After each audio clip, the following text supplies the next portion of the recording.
Welcome. Is this working? I think this is not. Can you hear me? No. Is this working? I'm not sure. Marguerite, sorry. Marguerite? Is it working? Okay. Welcome, everyone. Maybe we can. Welcome, everyone. Maybe we can start. I would like to welcome everyone to our side event today on advancing rights-based protection of climate migrants, and also what is the role for local and also international actors. So my name is Katy, Wiese. I'm working for the European Environmental Bureau, which is a network of environmental organizations based in Brussels, and I'm very happy to moderate this session today. So why we're here? We are here because the science is pretty clear that climate change affects us all, and it also profoundly impacts human mobility. And actually already in the 1990s, the IPCC recognized that migration would be one of the main consequences of climate change. And this migration is already happening now. So there are numbers that suggest that some 20 million people are displaced every year by natural disasters. And sadly, all signs point to the fact that this will be even more. So while the progress on addressing climate-induced mobility had been slow in the past COPs, we really must urgently move from negotiations to implementation. And this is also why we need innovative solutions and develop new legal frameworks to ensure the full protection of climate migrants. And this is what we would like to discuss today, and we have a bunch of excellent speakers with us today. In terms of the agenda, we will start with a session on the challenges and on the situations on the ground. And then we will move to hear from some concrete initiatives to advance the right-based protection of climate migrants. And this will also be then followed by an interactive discussion. I said interactive, so we really would like to encourage you to pose questions, and you can do this later by raising your hand after the interventions of our speakers. I would also like to invite you to read through the joint messages on human mobility written by the advisory group on climate change and human mobility, with also contributions from civil society. So we will also share this later with you, and please have a look. With further ado, I would like to introduce to the first session, so on the situation and challenges on the ground. And for this, I would like to welcome Cheikh Fadel, who is the coordinator of Network of Associations for the Protection of the Environment and Nature. Also, Ghada Ahmadein, who is the program manager at the Arab Network for Environment Development, representing the Egyptian Sustainable Development Forum. As well as Aminul Haque, who is the director of the Coast Trust in Bangladesh. So I would like each speaker to please share your perspective on the current situation of climate displacement on the ground. And as we have a very, very packed agenda, I would like to kindly remind you that the intervention should be 3 minutes, and that I will maybe have to cut you off if you overrun too much. So I would like to start with Mr. Fadel. Please.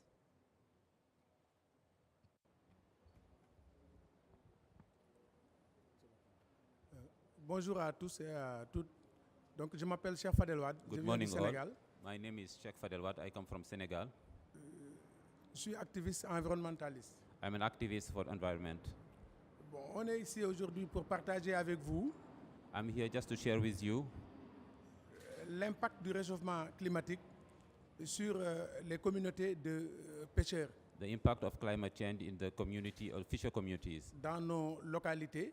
In our localities. Ce qui fait que maintenant, la plupart d'entre elles migrent vers d'autres horizons. Which have as an impact that most of people are now migrating. Surtout vers l'Europe, bien vrai que la destination n'était pas l'Europe, parce qu'il y avait beaucoup d'autres destinations, mais peut-être la destination européenne est la plus connue. Above all to Europe, but before there was more migration to other areas. Et quelques années auparavant, nous n'avons pas ce genre de problème, parce que vraiment la mer nourrissait son homme. We did not have this problem before because with fishery we could feed ourselves. Il y avait la poisson, il y avait l'abondance, Mais malheureusement, les années précédentes, on a commencé à constater un manque de ressources extraordinaire. There were enough fish for community, but by the time we are expecting or we are seeing that there are lack of fish for communities to feed themselves. Et comme on l'a entendu avec les experts, beaucoup de personnes ont effectivement expliqué que c'est dû au réchauffement climatique. We know that climate change has one effect of this fishery today in our areas. Avec l'élévation du niveau de la mer, l'avancée de la mer, la hausse des températures. Donc, beaucoup de choses que les experts nous ont dit que c'est à cause effectivement du réchauffement climatique que la rareté des ressources s'est fait sentir sur ces communautés de pêcheurs. We are now today convinced that climate change, is affecting our community through this sea level rise and so. And the impact is also for our community because of they are mostly fisher communities and they are struggling for their livelihood. Et malheureusement pour eux, c'est des gens qui ne savent faire que la pêche. Parce que depuis leurs ancêtres, jusqu'à présent, ils ne savent pratiquer que la pêche. These people know only fishing since their ancestors. Ils ne peuvent pas faire autre chose parce qu'ils ne connaissent pas. Ils ne They connaissent cannot do something different because they don't know it. Et c'était vraiment aussi un métier noble qui parvenait à leur nourrir, à nourrir leur famille. And it was a work that was really noble in this community because they could feed themselves and feeding also their communities. Donc c'est pourquoi, malheureusement, pour ces jeunes qui n'ont plus l'espoir, parce qu'ils sont là avec leur famille, leurs parents, ils ne peuvent pas à se nourrir ou à nourrir leur famille, ils sont obligés effectivement de prendre leur pirogue, qui était leur outil de travail, pour aller maintenant vers d'autres cieux pour chercher un peu. What we see today is that these youth who are having no perspective, doubting in themselves and having no opportunity to feed themselves and to have a dignity, they are now forced to migrate for a better future. Donc, comme nous pouvons le constater, au Sénégal, là où j'habite, il y a une étude qui a montré que nous faisons partie des zones les plus vulnérables face au changement climatique. The place where he comes from is called Bargny. It is one of the most impacted areas in Senegal. Mais du fait qu'on est vulnérable face au changement climatique et on ne reçoit aucune autre de compensation ou aide, on les laisse à eux-mêmes. Leur outil de travail, que ce soit les pirogues, parce que quand il y a de grosses vagues, mais les pirogues sont cassées. Because they have no opportunity and they are not somehow abandoned by the states and so the only opportunity to adapt is migrating. Donc ils perdent leur outil de travail, ils perdent leur maison, ils n'ont plus d'espoir. C'est ce qui fait que tous ces jeunes, que ce soit au Sénégal, que ce soit un peu en Afrique, essaient maintenant de trouver d'autres solutions. Et la seule solution qu'ils voient, c'est de prendre leur pirogue et de s'en aller. That's why we see the situation is so that they have no opportunity, no perspective, and no also sustainable way of adapting. The only way to see is going abroad through the sea, Dans migrating. Ma communauté là où j'habite, dans chaque maison, Fadel, il y a une tombe. Okay. Il y a une tombe en mer. Dans chaque maison, il y a une personne au moins qui est restée dans les océans. So at least in every family we have one victim who has been dead through this sea. Thank you. Merci.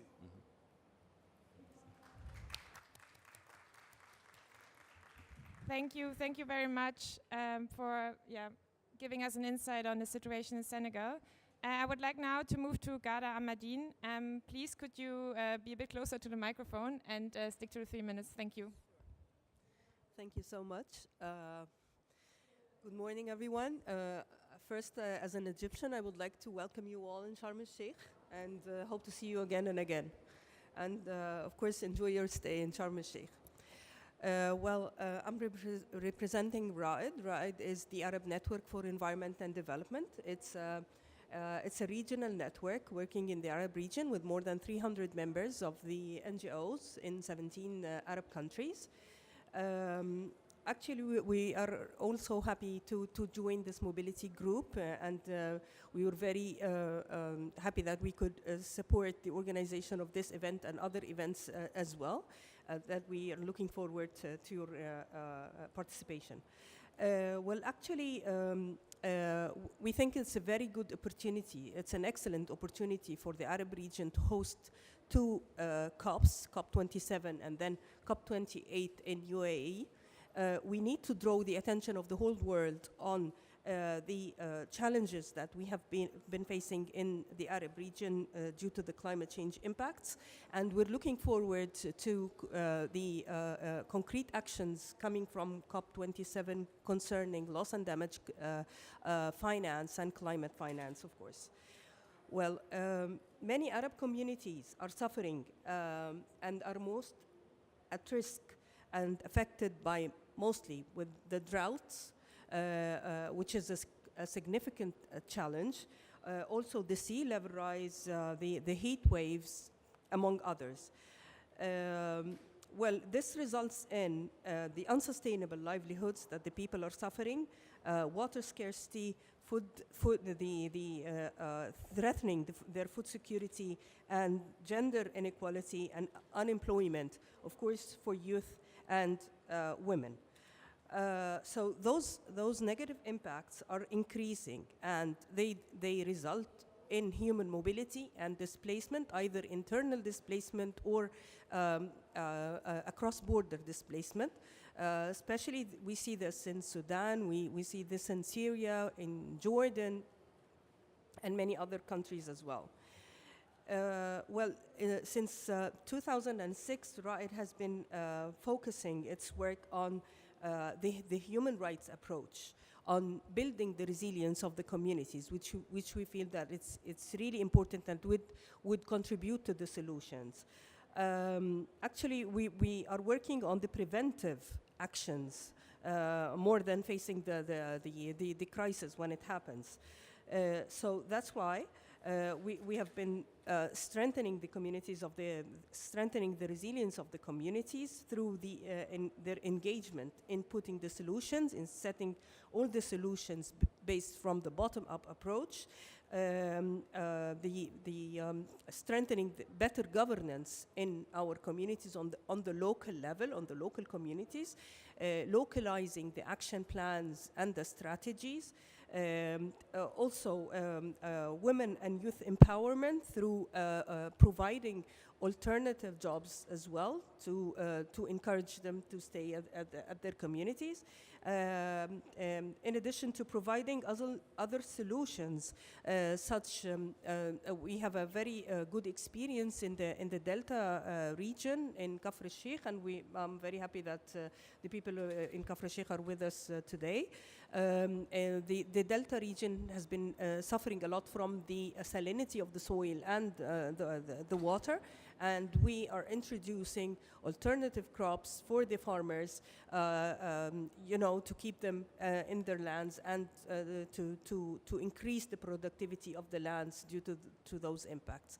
So we are working on that, and we are hoping to continue strengthening the resilience and working with all the local communities at risk on the ground. Thank you. Thank you very much, Ghada, also for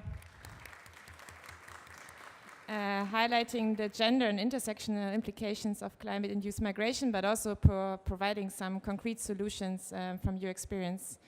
I would then like to invite Aminul to also share his challenges and solutions from the ground. Thank you. Thank you, moderator, and greetings from the coast and Bangladesh. It's working? Yes? Oh, okay. Now it's working? Can you hear? Thank you, thank you. This is Aminul. I just shared the Bangladesh context on the displacement, and I think displacement is the inevitable result of climate change. Where is either it's in a rich country or poor countries. But question is there, displacement is managing the displacement. Rich country, they are able to manage the displacement because they have resources. But in Bangladesh or other poor country and other developing countries, they have limited resource, or though they don't have any political will to manage the displacement. Better their cry for fund and supported. So this is the big question. Bangladesh is not out of that. Bangladesh is a country which frequently face the displacement in every year. If you look the IDMC report, you will always see the name of Bangladesh, who is facing the displacement. And we, this year, in 2022, we have faced around 500,000 people displaced by the flood. And around, we think that near 1 or 2% people permanently displaced. So in our country, all climate drivers are active, either flood or river erosion, or in the salinity in coastal areas, there are displacement happen. So as we are talking about the role of local actors, we believe that this is the depend on the political will. Maybe poor or developing country, we have limited resource, but if we have a political will, we are work for them at least right-based issues. But in Bangladesh and other, this is the question of political will. Bangladesh is facing the displacement, but this is become very much critical for multifarious causes. One of the causes is the geographical limitation. People are being displaced, but Bangladesh is a highly populated country where more than 1,100 people living in the per square kilometer. Maybe many countries, those are facing displacement, they have land, they are primarily shifting the people to manage the people. Then work for the others rehabilitation and work. So this is one of the problem we think. So we think that government as the first line responsible, and they have to prepare plan through the political will, then we can ensure their rights for the rehabilitation of the displacement people. We, the civil society in Bangladesh, is fighting for since long for drafting and advocacy to drafting and policy strategy for displacement management. And in last year, 2021, government has approved a draft policy and drafting a 20-year action plan of displacement management. But question is there, what is the political will? Either it will keeping in the frame of policy or planning, or their resource will supply for the displacement management, ensure their rights base.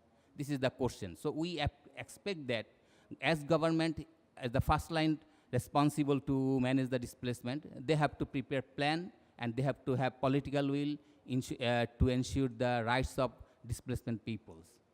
But internationally, this is a very challenging, because we are fighting since long international protocol for displacement people, but there's not in happening. But because this COP, you see that the loss and damage agenda is set after a huge fighting of the with the developed countries. And we think that developed countries, those have capacity, those have resource to support for the vulnerable countries, never they come proactively to support us. We think that if we are able to make them obligatory, we have make them responsible, then they will come forward with the support for displacement management. So this is true. So this is the example we are on the loss and damage agenda setting. We have set the agenda, but we have to wait and see how they will block by the developed country, especially if we see the US and allies there. They will produce a new word not to support the loss and damage financing. They will produce new word or new technique how to protect the loss and damage financing in the proper agenda. So in case of displacement management, the same we experience that developed country will not support us. So how we can make them obligatory? This is we have to think it. Thank you. Thank you, Aminul. Maybe we can also discuss a bit further in our interactive discussion afterwards on, what does it mean for the COP now as well, like on some of the points you mentioned. I would then like to invite Robert Oakes, senior researcher at the UNU University, to give your perspective on the research and policy interface, leaving a bit the challenges and solutions from the ground. Thank you. Thank you, Katy.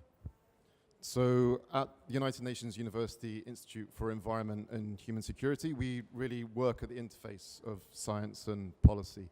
And as most of you know, it can be a bit of a slow process to convert science into policy. If we think about the loss and damage journey. I mean, it was raised 30 years ago by small islands, and it finally entered the text of the UNFCCC 15 years ago. But if you look at what's happened, it does make process, so it is within the text, and we are talking about it. And if you think about just what's going on here in these 2 weeks, the amount of attention that's been given to it, and in the media. So in my home country in the UK, it's kind of like a top news item, even with domestic and international crises happening. So we are making progress. This interface does happen, but slowly.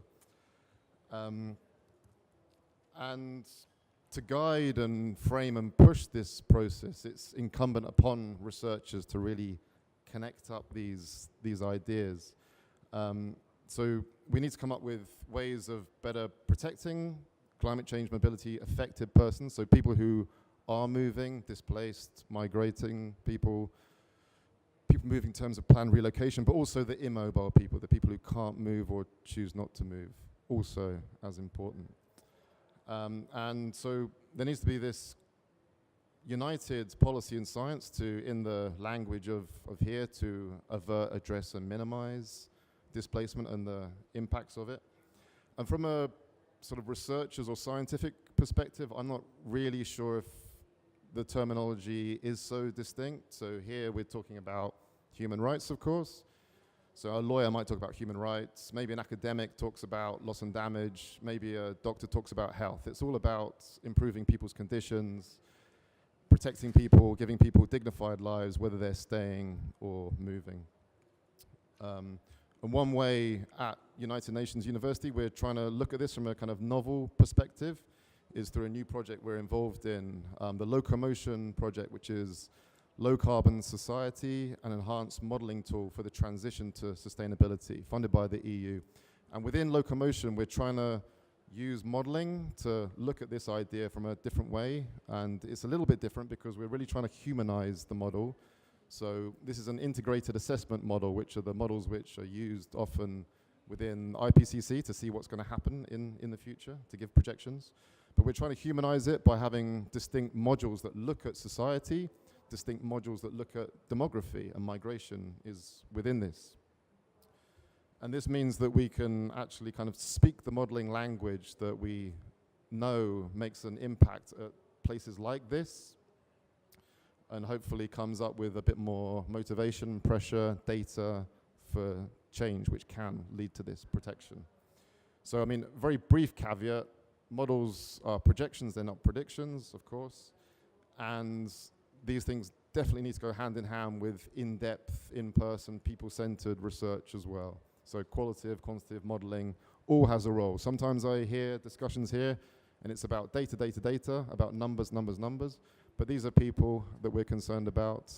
Policymakers need data, need numbers, but we need to think about the lived experiences, hopes, dreams, desires of affected persons.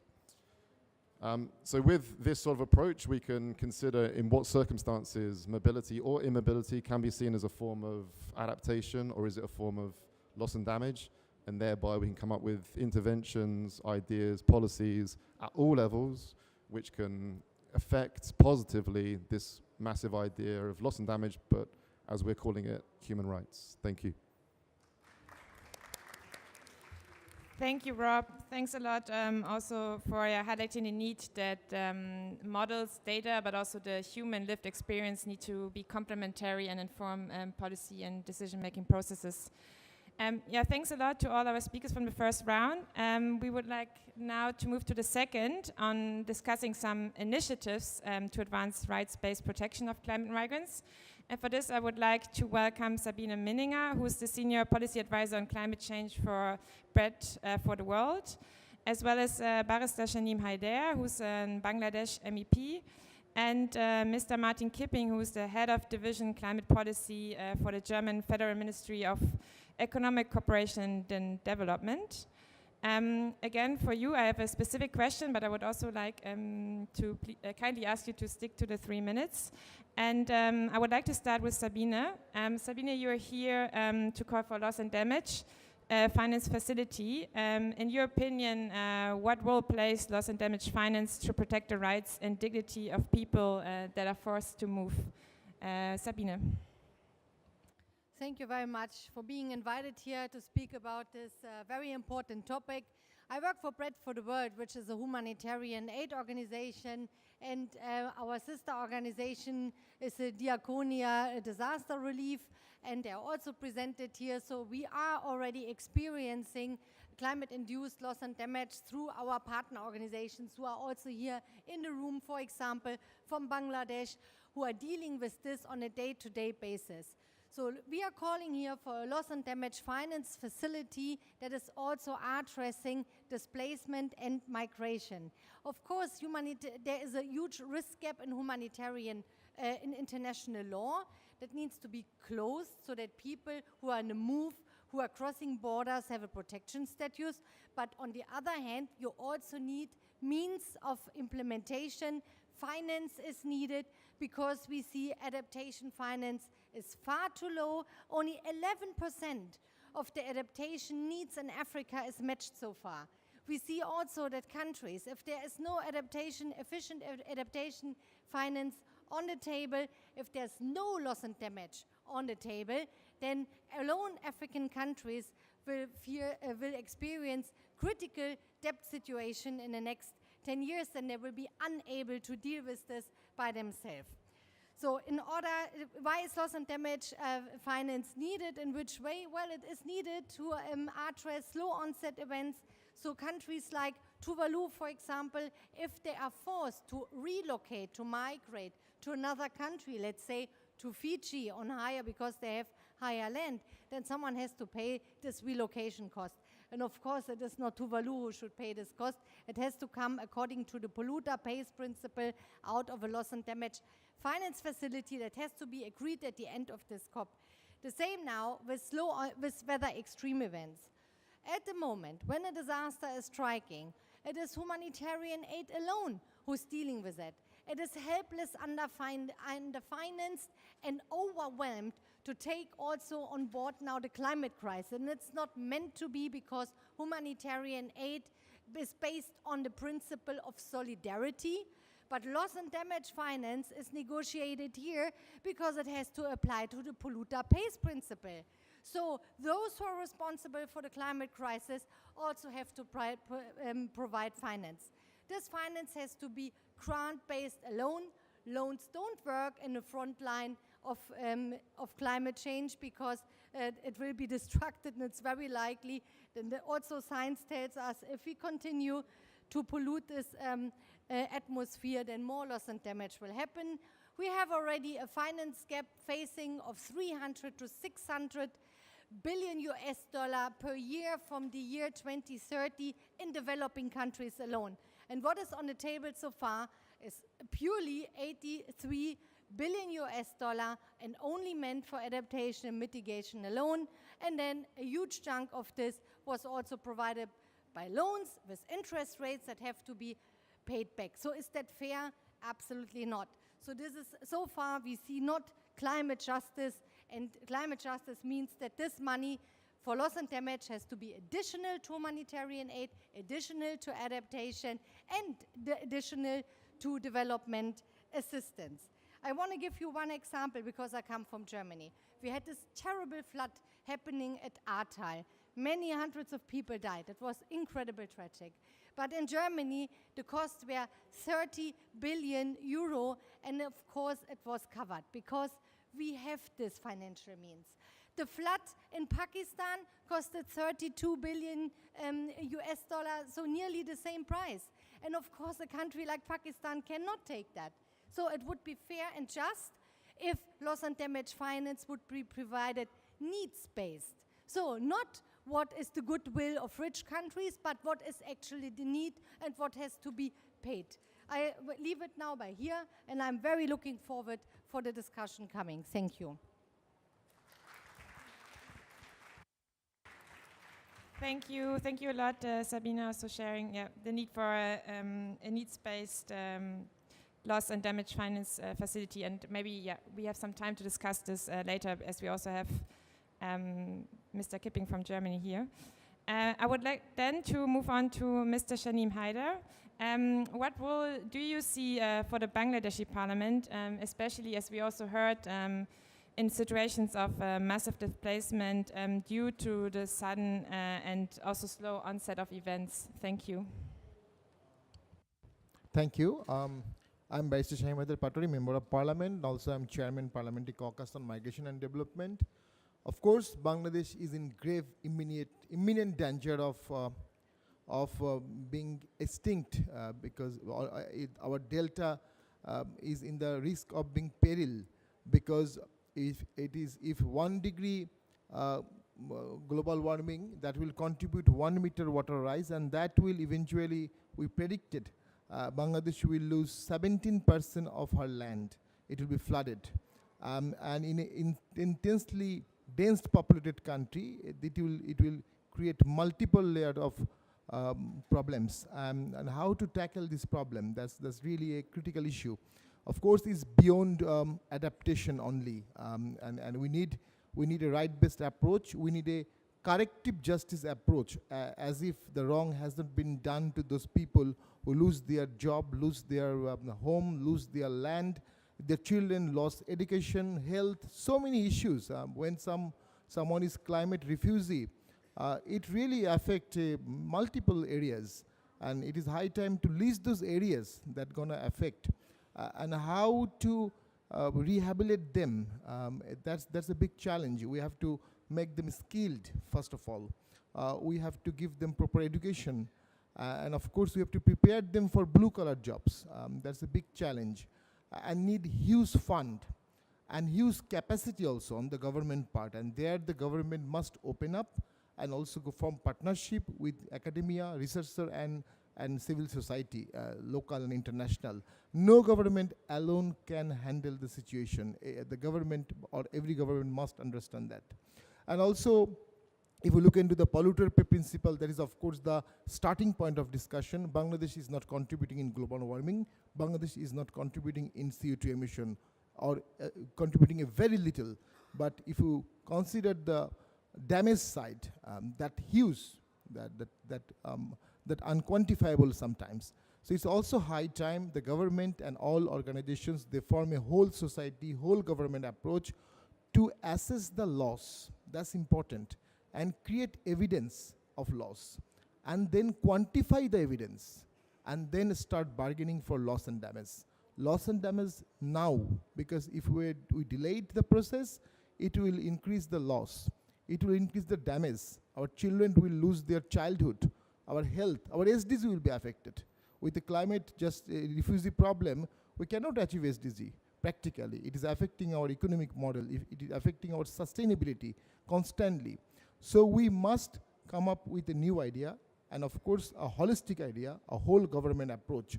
And loss and damage, of course, the big donor countries or big economic country, they are contributing more in CO2 emission. And that's why we're losing our land and our people losing their livelihood. It needs to be paid back. Loss and damage now, not later. And I think also it is affecting our migration policy. Bangladesh economy is heavily based on foreign remittance and migration. Almost 10 million people or 8 million people living abroad, working mostly in Middle East. Bangladesh is signatory of GCM, Global Compact for Migration, which promote ethical, fair migration and migration by choice. But whenever someone is climate migrant, he also become victim of forced migration. His migration no longer become a migration by choice. He become victim of unfair and unethical migration. So that also created a multiple layers of human rights violation. So maybe it's also a high time for a consensus that we should all frame a international convention on the rights of climate migrants, maybe, and push it hard. At the end, I want to say, of course, so little done, and so much to be done. If not us, then who? If not now, then when? And it is very much true for Bangladesh. The Bangladesh government should open up, and the global community must come up with huge loss and damage fund to save Bangladesh or her people from salinity, from this river erosion, and of course, to achieve our SDG. Thank you. Thank you very much. Then lastly for this round, Mr. Kipping, what role do you see for Germany? Thank you, and thanks for having me, and thanks, colleagues, for the important statements earlier. So let me be very clear. The German government recognizes the enormous challenge and actually tragedy of losses and damages from climate change, right? And the loss of homes and livelihoods, which can lead to climate-induced migration, displacement. Over the last years, the German government has tried to be helpful in that space, moving the agenda and finding solutions to addressing this challenge. Just as an example, last year we actually initiated a study by the OECD, so the traditional industrialized countries club, on losses and damages, actually making the OECD dig into that global challenge. It was actually presented last year at COP 2026 to raise the profile of the agenda and to rally for additional action.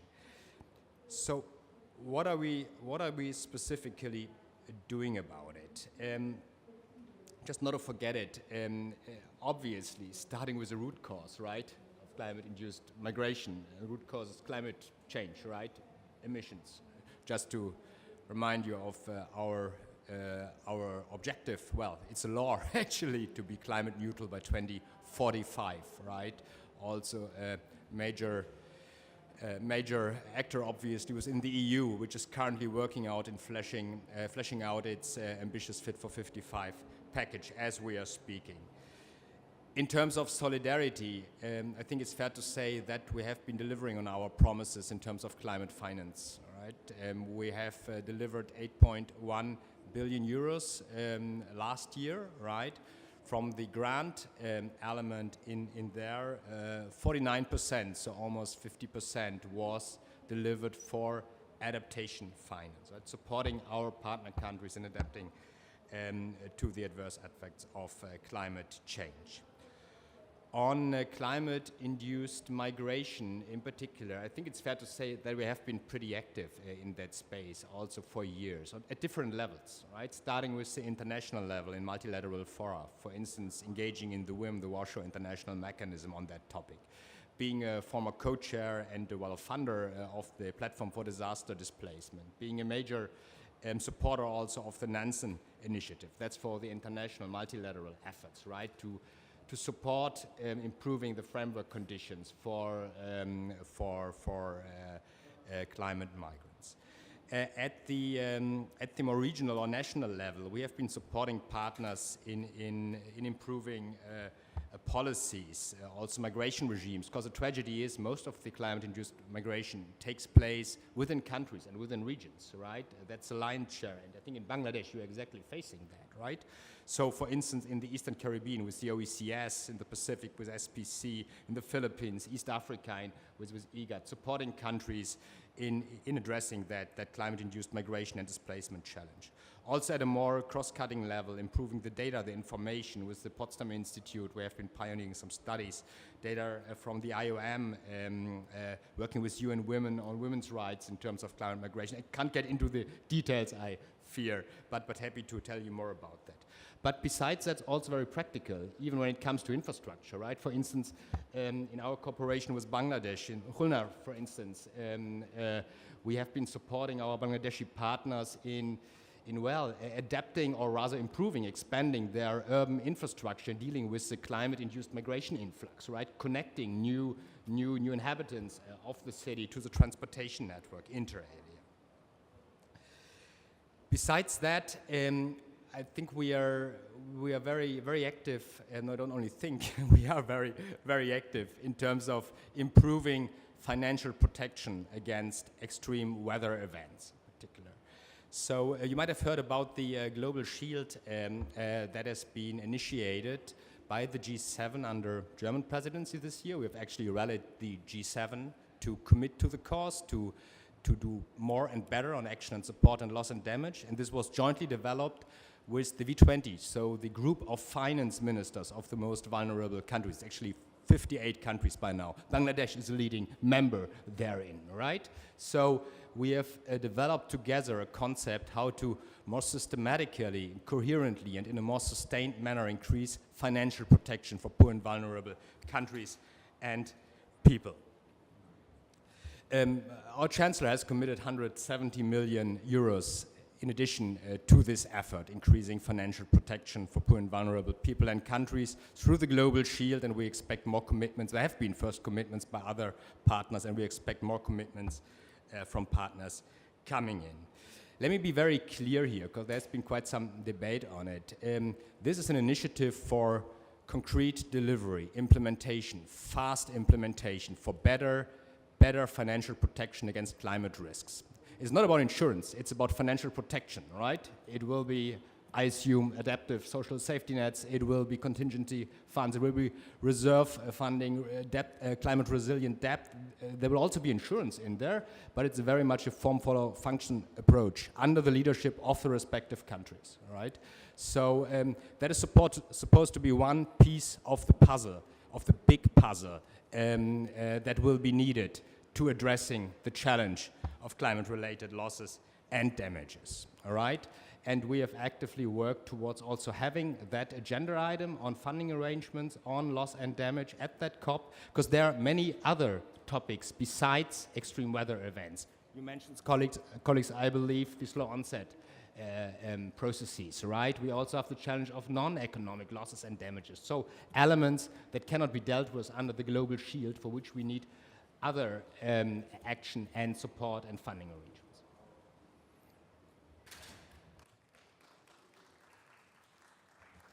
Thank you, Mr. Kipping. Thanks for giving us a short summary of what the German government is doing at the moment. Before we have an interactive discussion, we would like to connect a bit the dots and highlight the need for policy coherency. And for this, we have a video from Walter Kälin, the special envoy of the platform on disaster displacement. And to introduce this video, I would like to welcome Adle Solber, also from the platform. Thank you.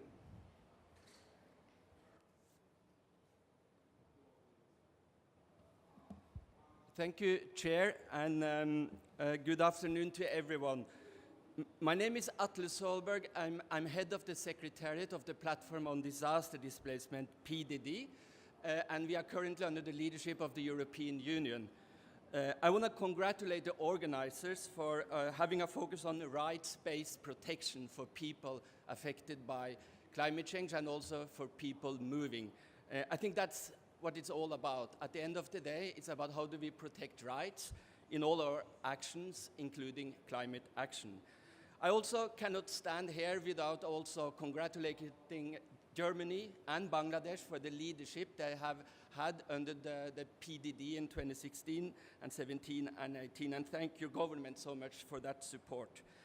Our envoy of the chair of the platform, Professor Walter Kälin, can unfortunately not be with us today. He's in Nairobi for another meeting, but he will send his regards through a video called Connecting the Dots, the need for policy coherence. So I'm very pleased to introduce you to the video and to Professor Walter Kälin. And again, thank you for this great event.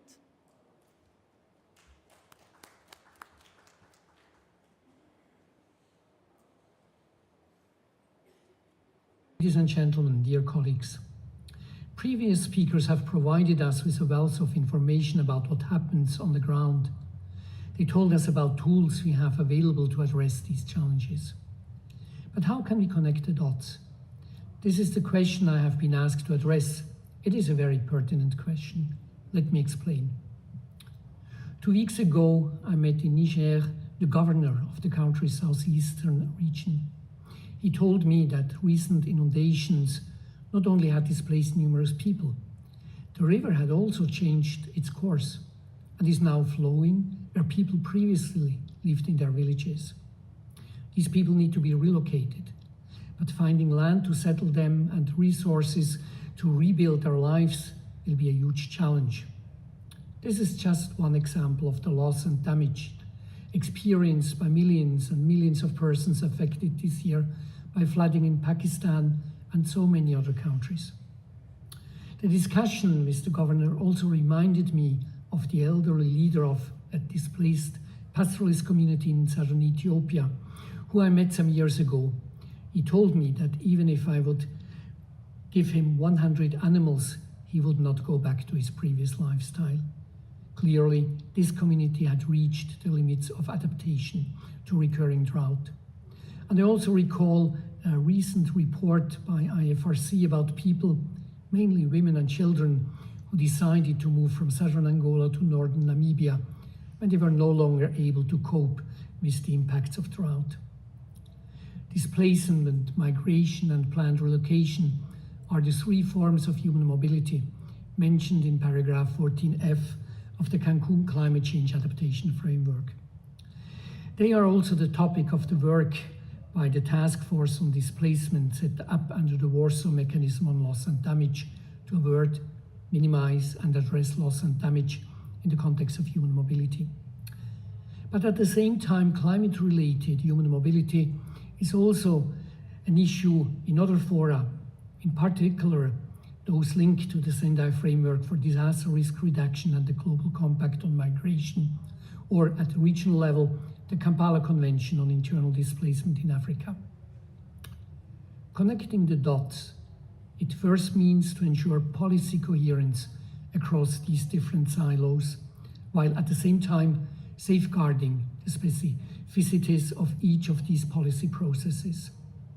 The Task Force on Displacement and the Executive Committee of the Warsaw International Mechanism have contributed to this policy coherence by recommending in 2018, for instance, to strengthen preparedness, including early warning systems, contingency planning, evacuation planning, and resilience building strategies and plans, or to recall the guiding principles on internal displacement and seek to strengthen efforts to find durable solutions for IDPs, or to facilitate orderly, safe, and regular migration and enhance opportunities for such migration pathways, including through labor mobility. These cross-references to disaster risk management and disaster risk reduction, internal displacement policies, and orderly, safe, and regular migration provide a model that should and can be followed by government delegations, civil society actors, and other stakeholders whenever they engage in relevant policy processes. Consistency of messaging across policies is essential for connecting the dots, but even more important is consistency in robustly implementing these commitments. Regarding the latter, a baseline mapping on the implementation of commitments related to addressing human mobility challenges in disaster and climate change contexts under the Global Compact on Migration, launched earlier this year by PDD together with partners, found that at least at legal and policy levels, progress is being made regarding the commitment under GCM Objective 2 to minimize adverse environmental drivers that compel people to leave their country of origin. However, in contrast, we are really lagging behind with the implementation of Objective 5 to expand migration pathways for vulnerable migrants, including those affected by climate change. This is worrying. As the International Panel on Climate Change recently highlighted, some areas and regions are already reaching the limits of adaptation to global warming. We must therefore increase efforts to prepare for a future where human mobility in disaster and climate change contexts will increase. Second, connecting the dots requires to learn from each other across relevant policy areas.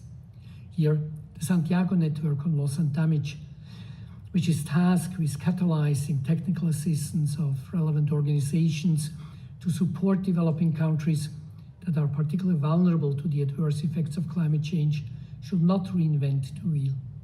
The network should rather engage with actors that have important and huge experience in other areas, such as disaster risk reduction, internal displacement, or migration, and mobilize them for support.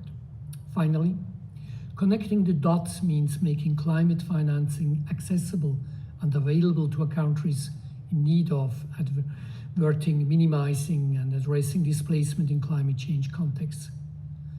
Preventive action in areas at particular risk of displacement, as well as durable solutions for IDPs, or establishing conditions for regular migration and for the protection of migrants. All of these activities are very costly. They require robust financial support. Thank you.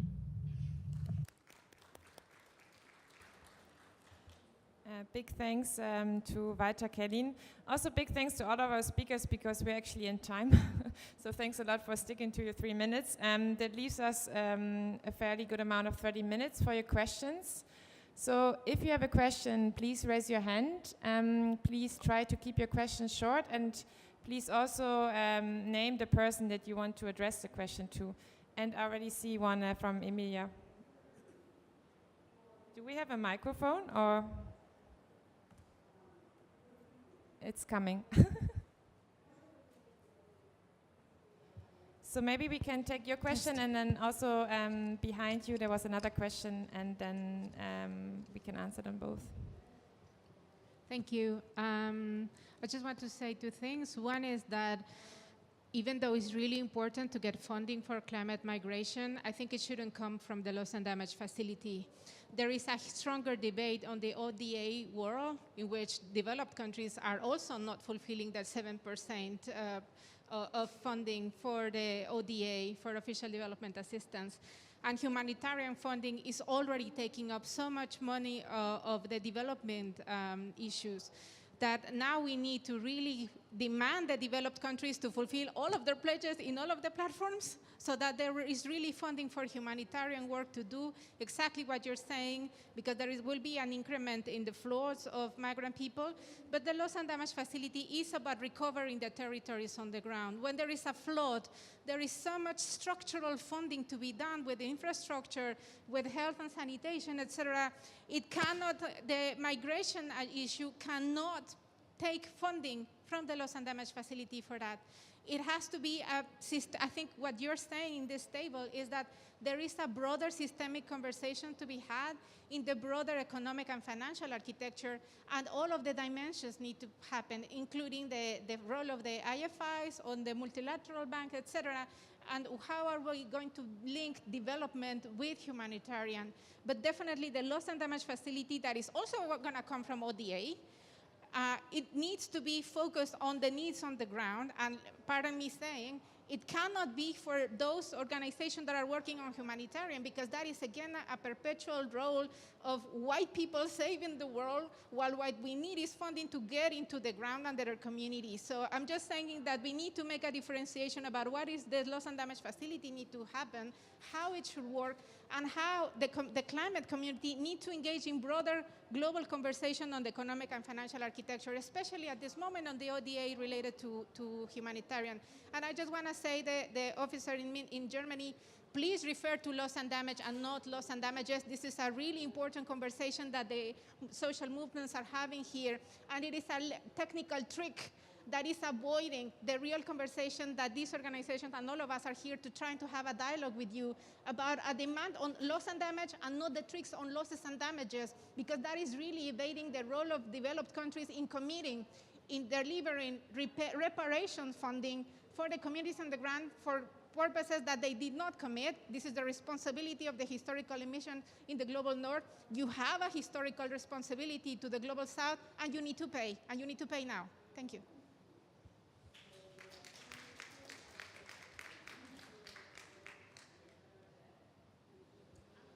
Oh, she actually covered me. I'm covered, thanks. Thanks a lot. Does anyone from the speakers would like to react what has been said? Yeah?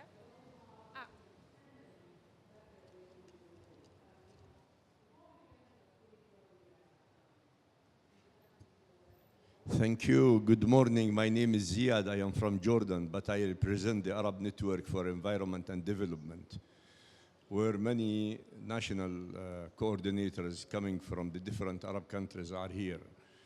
What I want to say, we have done some work, not at the level of the headquarters, but at the level of the national countries. And I am mentioning a recent project that had been funded by UNDRR, which is the United Nations for Disaster Risk Reduction. And this project was implemented in Morocco, Yemen, Jordan, Egypt, and Lebanon.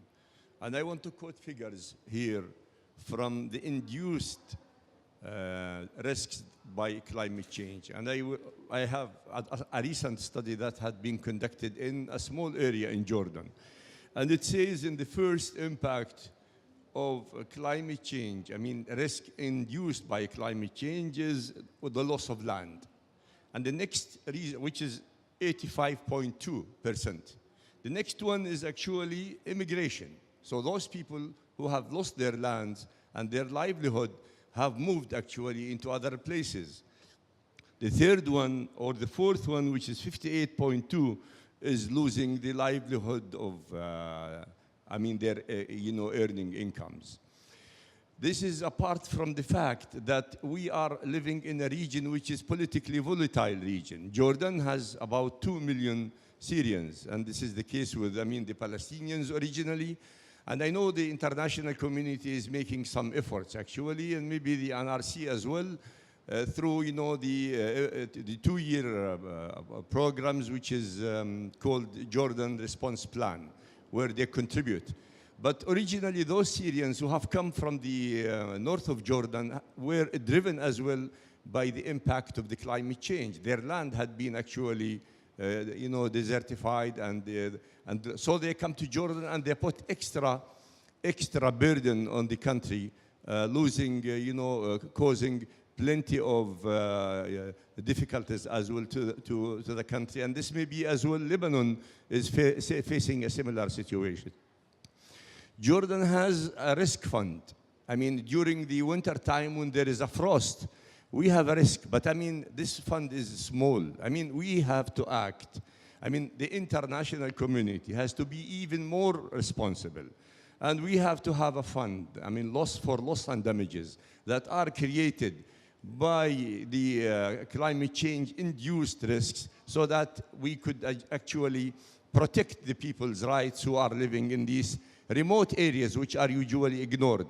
Usually when we are conducting these projects in our remote areas, we are voicing their sounds. We are helping them so that they could say, the government, the national government could hear them and act. But as well, some of the small funds are coming from international communities, like in the case of UNDRR, and now we have a small project by the Canada Fund for Local Communities. Though they are small, but we are able to voice out the people's complaint. And this is actually by study. We have done a questionnaire study. And I think this is replicated everywhere in the Arab world. So this is a serious issue. We have to handle it. Countries have to be responsible. The international community has to be responsible, and our national community, national governments as well. Thank you. Thanks a lot also for some challenges you face in Jordan. Also, I think what's coming up again and again is also the climate justice aspect, like who is responsible for climate action, and then also the need to support for the ones least responsible but mostly impacted by the climate change impacts. So there were not very two questions. Okay, so there's one question, one question there.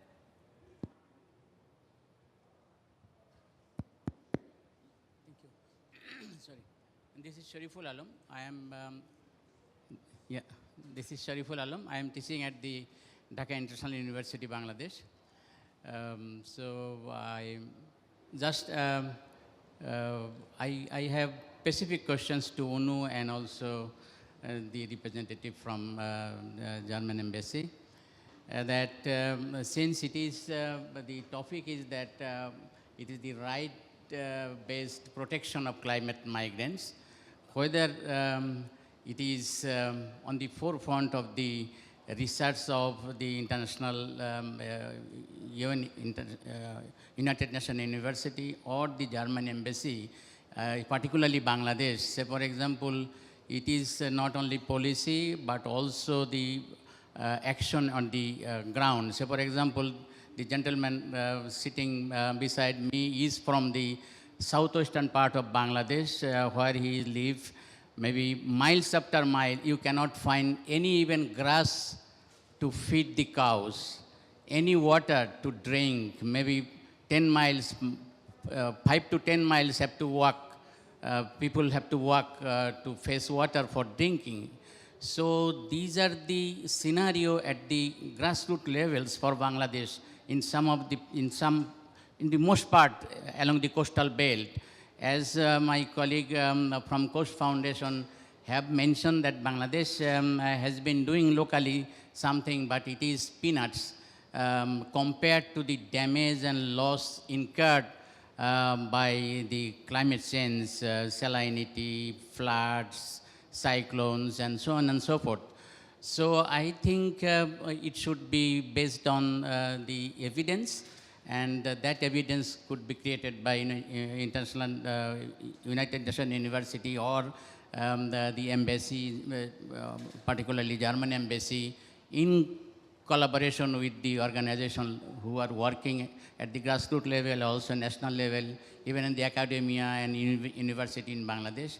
But I want to know, do you have any targeted specific evidence generation activities for Bangladesh or the countries like Bangladesh? Thank you very much.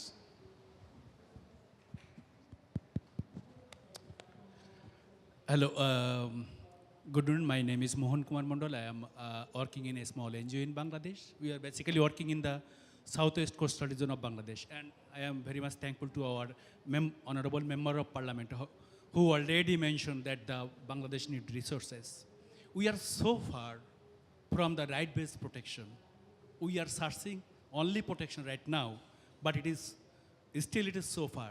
And we are so much happy that a lot of commitment UNFCCC has producing last several years.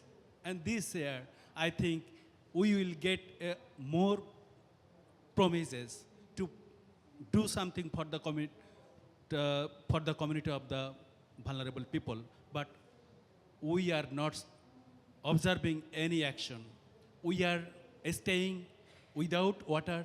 We are living without water, without protection. And every year, lots of people are in fear when the low depression called by the government or the meteorological department every year and several times every year in the northern part of Bangladesh. People are suffering a lot of problems.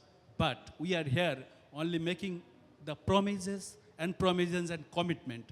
So my question is the commitment, only commitment without any action can reduce the vulnerability, what can reduce actually the climate migrants from the vulnerable community? Thank you. I'm sorry for that kind of words. Please forgive me. Thank you very much. Thank you. Did I understand correctly that this is also to Mr. Kipping, this question? Or yeah? Okay, maybe we can let Rob and Mr. Kipping please let some time first to answer the questions we had so far. Thanks. I don't want to monopolize the answers here, but I'm happy to start off if you want me to. Maybe starting with the first speaker. No, thanks for your intervention. I think I couldn't agree more with your point, if I understood it right, that we need all hands on deck, right? The issue of loss and damage is too large for one specific instrument or solution, right? It's too broad, too large, so we need an overarching view, both inside and outside of UNFCCC. We need the multilateral development banks on board. We need obviously bilateral donors. We need multilateral institutions, and we need solutions under UNFCCC, right? I think there is an important debate currently underway, also well championed by Barbados, right, with the Bridgetown agenda, right, which should inspire our thinking on addressing the broader systematic or systemic issues. Also your point on humanitarian assistance, I think that's key, right? That's precisely what we'd like to achieve with the Global Shield, going beyond the ad hoc, always too little, always too late humanitarian assistance, but moving to solutions that that pay out more or less automatically, all right? Which also is a profound dignity issue, right? Where the people suffering from loss and damage, they get payouts more or less automatically and very fast, right? Also to minimize follow-on costs from disasters, right? So it's an issue we firmly believe about effective, efficient solutions, making most out of the always limited resources for dealing with climate risks. Our colleague from Jordan, right? I'm sorry, the acoustic is a little bit difficult, so not sure if I got all of your points, but yeah, also the national risk funds. We have similar examples. I think also Bangladesh is leading in that space actually, but colleagues should tell us more with the loss and damage fund, right? I think these can indeed play a major part in country protection packages as envisaged under the global shield, right? Depending on what specific functions they can fulfill. And in terms of, well, more action and support needed, well, we couldn't agree more actually. We rallied the G7 to commit to more action and support, and I guess that includes finance, right? On our colleagues from Bangladesh, I think you made an important point on also the evidence base, right? For first of all understanding what the climate-induced migration displacement patterns are and acting upon these, right? So that's a firm policy, at least for German international cooperation, to go evidence-based as much as possible for having solutions that actually work. And we need to be prepared, right? Even which we hope so much and work towards so much, if we stick with within the 1.5 degree target. Even in that case, the impacts from climate change will increase tremendously. And we shouldn't think about what we have to think about, but we should avoid going beyond to where it might get uncontrollable, right? If we don't all get our act together in terms of also climate mitigation action, right? So when it comes to specific support, I'm not very familiar with our cooperation with Bangladesh because I'm in headquarters dealing with climate policy in general, right? There is a large portfolio on climate, also adaptation, also tackling climate risk with loss and damage, right? Happy to connect anyone of you with our embassy colleagues. I think there will in any case be a huge interest to explore options. Yeah, I hope I responded to the questions. Thanks. Thank you. Rob, I don't know, do you want to react to the evidence-based comment as well, or as it was addressed to you? Yeah, so just very briefly, so previously United Nations University has done research in Bangladesh. It was one of the first studies of loss and damage 10 years ago. Bangladesh was a case study, and then recently we had a study called Gibica, which looked at livelihoods. We're always looking for new areas in which we can support states and acting with, working with other people we can collaborate with. But of course, yeah, and this sort of feeds into the issue of Jordan as well. There's still a dearth of information, of data and knowledge, and in this situation it is complex with the other political, the wider international situation that states are in, yeah. And just very briefly on the issue of the terminology of the budget as well, I think reparations is an interesting concept because it denotes both responsibility and compensation together, and yeah, I can't say I'm an expert on where these funds are placed, but it's a really important conversation, so yeah, good you raised that point. Thank you. We have a question here, and also a few more questions. So if you could maybe please, no, Marguerite was first, sorry. If you could please keep it very short. Yeah, thanks. Thank you very much.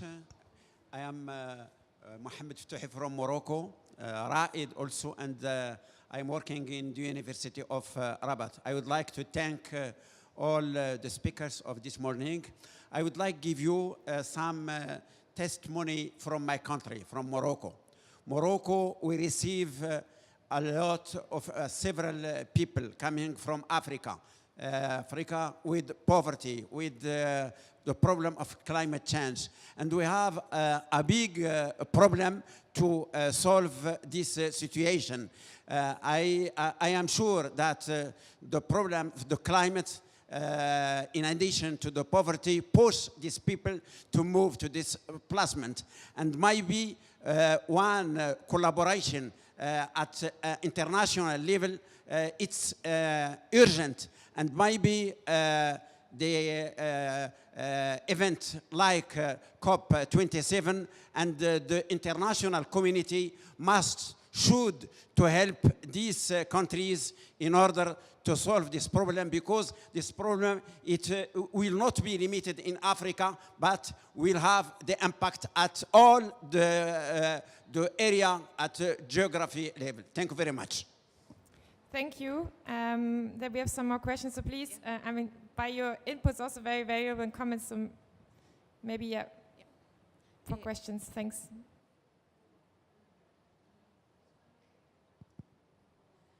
Hi, my name's Sienna Marope. I'm an attorney at New York University Law School in the Global Justice Clinic. We're a human rights group that does climate justice work in the Caribbean, including on climate migration in Haiti.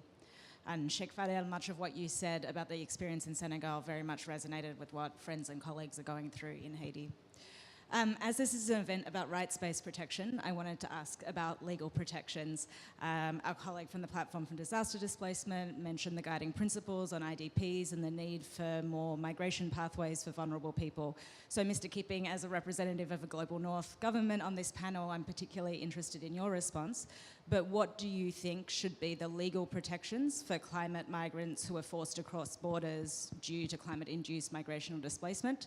And I'd be interested, of course, for anyone else's thoughts on the panel as well. Thank you. Maybe we can take the other question as well. Thanks. Thank you. I'm Adriana Vasquez from Costa Rica, and I want to understand more about the Global Shield, because I understand that it's an insurance more than resources for the people. So I think we don't deserve insurance because that always has a cost and never covers 100% of the damage. So I want to understand more about that. Thank you. Thank you. There's one in the last row. Maybe we can also take this quickly. Hi, I'm Nada from Egypt, and I also have a question to the German representative, and it's about the funding. And my fellow colleague from Costa Rica made a very good point. So localization is a very big movement and very important, and it's especially about the needs and priorities and getting funding directly to local organizations. So could you be more transparent about the funding and how much actually ends up going to local organizations? And as you mentioned, that it needs to be done in cooperation with multilateral organizations. But if you're going to look at humanitarian assistance aid, when it's done through multilateral organizations, about 45% of it ends up going to the multilateral organization. And then if it's dispersed the rest of it across all the countries, then local organizations end up competing for about 50,000 euros. And in addition to that, again, about the Global Shield initiative, actually 50% of the funding of the 170 million euros ends up going to the actual structure and facilities of the initiative. And it also includes collaborating with multilateral loans. And again, wouldn't that put developing countries in a cycle of debt? And how will that really alleviate the first adaptation and as well as loss and damage funding? So could you tell us more about the transparent funding scheme? Thank you. Thank you. Mr. Kipping, I think, yes, you want to go first? Yeah, please. Okay. I think whenever we talk about rights and justice, does need a sanction or a background convention or framework, something like that, a legal sanction or legal rights. Now, whenever you talk about the climate disaster, that's a global crisis, and the victims are climate migrants. That needs a global protection, and of course, it needs a trans-border protection when needed. But that needs a multilateral framework Of course, and that's why I mentioned that maybe our existing refugee conventions, that does not include at all climate refugees. Maybe we need a separate convention or refugee migrants legal protection and others' rights also. And otherwise, really, because when you talk about rights, it means enumerated, entrenched, listed rights, listed in instrument. We don't have any specific instruments for these climate migrants. I think a demand should be there for that. Also, one more comment, that the countries who are demanding loss and damage, we also should have a separate platform. And we should also form a separate platform to create a pressure for demanding this loss and damage, so that it be a mainstream event more frequently in the COP or any other discussions. Thank you. So from this side event, I think also we should propose for a platform for loss and damage claimants. Thank you. Thank you. Mr. Kipping, do you want to briefly answer some of the questions? Sure, it was pleasure, thanks. First, to the colleague on the legal questions. There you are. I must bear for your understanding, I must ask for your understanding, bear with me. I'm from the Development Cooperation Ministry, so not the ministry dealing in our system with the legal aspects. That's for an office, right? So I'm not in the very specifics there. What I can share is that we are, as I said very briefly in the beginning, that we are supporting our partner organizations, regional organizations, also countries, in further developing their legal frameworks for dealing with cross-border and in-country climate-induced migration, right? So supporting with analysis, would advise demand-based in that space. On the colleague from Costa Rica, on the Global Shield. So let me just be very clear. I hope I said that earlier. A Global Shield is not about insurance. It's not about insurance. It's about financial protection, right? And it will be up to the country basically to identify what instruments, what financial protection instruments best fit their needs. It's not about us for telling country X, well, that's the exact instrument.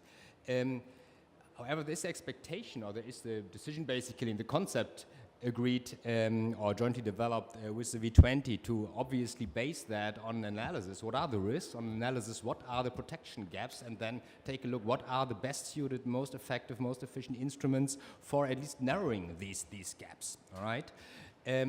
And when it comes to our recent commitment, the 170 million from the Chancellor, that's grants, right? That's grants only, all right? Into the mechanisms, which can then deliver a range of different types, well, depending on the demand on the in-country work of protection mechanisms.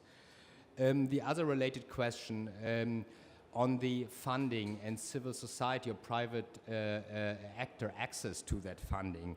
Well, that's very much the intention well, as I said, we have all hands on deck to very firmly include these non-state stakeholders, right? In the general, it's a rough concept, right, to start with. You can find that on the V20 website, right? You have an information package on the Global Shield on the V20 website. There you see for the in-country process, which is supposed to do that analytics and identify the best suited instruments, there needs to be a strong participation of civil society, local stakeholders, non-state actors, right? That's a given, right? And second, we jointly with the V20 set up a financing structure for filling the gaps, basically, that explicitly includes the intention to have private actors accessing these funds. It's the Global Shield Solutions Platform. 84 million euros from the 170 million euros will go to the Global Shield Solutions platform, where the non-governmental organizations, humanitarian actors, multilaterals, private sectors, all could, in principle, depending on what the country package includes, apply for funding. Yeah, maybe I stop here in order not to be too long. Thanks. Thanks a lot. We have roughly a few minutes left, so I was just wondering, Ghada, as you mentioned the inclusion of women, I was wondering if you have any ideas how we can better protect women in these situations, or if you have some ideas from the local level. And Aminul and Sabine, I would like the both of you maybe to Yeah, as the party is now placing human mobility here on the agenda a bit more, what do you see? What should be done here and now, and what should happen in COP 28? Maybe you can quickly answer these questions. Thank you so much. Actually, in our region, women are really the most vulnerable and most affected from the climate change impacts, especially with the water scarcity, because she has the responsibility of providing her families with the water, for example. And even with the with the farming sector and the agriculture sector, up to 48% of the workers are women. So I think women, yes, of course, women empowerment and providing trainings and capacity building for alternative jobs and providing them with sustainable livelihoods is really important, and it should be given more attention at our region. In our work, in all the, I'm really happy that we have members from Raid, from Morocco, Yemen, Lebanon, Tunisia, Jordan, Kuwait, and Bahrain. And all our members are really integrating the gender perspective in all their work within the DRR issues and other issues as well, either related to education or water or agriculture or many other fields as well. So women is in the core of our activities, and they should be more protected, either not only legally but on the community level and the empowerment level, and especially providing them with the skills, the capacities, and their opportunities for education, either on the formal or the informal level. Thank you. Thank you. Yeah, then for the last minutes, I would just like to take the opportunity to Sabine, Cheikh, but also Aminul, yeah, either maybe to, because I would be interested where also civil society, what should be done here now, or maybe you also just have a short closing statement that you would like to hand to the participants. I don't know, should we start with Sabine? Yes, at the end, my ideal outcome of this end of this COP would be that there is a stand-alone loss and damage finance facility, and you're absolutely right. The financial means they are lacking at the moment a gender sensitivity. In the entire loss and damage debate, there is a huge lack of gender sensitivity. And women and children and young girls are especially vulnerable to the impacts of climate change. And I see it also that there is a very low understanding within the global north what a gender sensitivity actually means if it comes to loss and damage finance and the distribution, and especially distribution of loss and damage finance. So I hope that we have a standalone loss and damage finance facility agreed at the end, and then it will be capitalized in the next 2 years. Thank you. Thank you, Sabine. Aminul, do you have a short closing statement? Thank you. We believe that this management displacement not solely hardly possible for vulnerable countries solely, because it needs international cooperation. But loss and damage is the increment. Loss and damage is discourse in the incremental step at the COP27. We hope that developing country will act positive role to realize, to conclude a real solution of the loss and damage finance facilities, and at least that will leverage the countries to manage the displacement, maintain their basic rights, and others to ensure the full rights of the displacement management. It depends on the local government, that means local actors, that is government political will. Despite have their limited resource, limited resource. Thank you so much. Thank you, Aminul. And then for the last 3 minutes, Cheikh, do you have a short closing statement that you would like to deliver before we close? Thanks.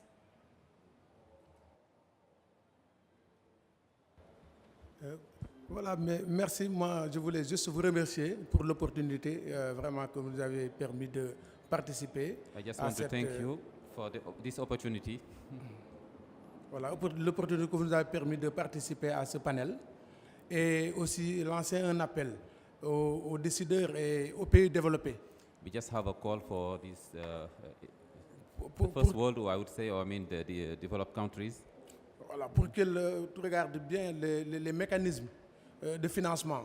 To look after the mechanism of finance. Parce que nous savons qu'ils ont beaucoup fait et ils continuent toujours de faire. We know that there is many effort that has been done and still being. Mais malheureusement, les communautés impactées ne sentent pas cet effort que les pays développés sont en train de faire. But unfortunately, it doesn't reach these communities that are impacted. Donc c'était mon dernier mot. Encore une fois, merci. That was my last statement. Thank you very much. Thanks a lot. So big thanks to all of our speakers and also to Walter, Kälin, who sent us the video. I think it shows that we really need urgent actions. We have to acknowledge that the issue of human mobility is important and should also gain more importance during this COP, but also the following COPs. And then there's also a need for a loss and damage facility as a first step if we want to have a more structural approach for climate migration. And I think what we should discuss a bit more are the legal frameworks when migration is happening also across borders. I would like to also just invite you to another event that we are organizing. It's next week on human mobility, disaster displacement and loss and damage. On Wednesday, the 16th November at 6:30 to 8. And the room is called Tutmose. I hope I pronounced it right. And I would also like to just tell you that we have some catering over there. So for the people who don't have to rush to the next meeting, please take something. Okay, big thanks to everyone again.